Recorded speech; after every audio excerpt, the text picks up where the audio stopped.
In this video, I am going to show you how you can download or copy the transcript of any video on YouTube. First open the video, then you can see these three dots, click there and click on show transcript. There you can see the transcript of your video.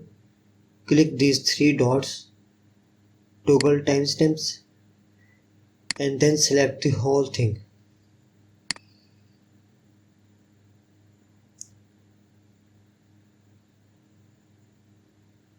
After selecting it, Ctrl+C and paste it in your notepad. Ctrl+V. There you have it.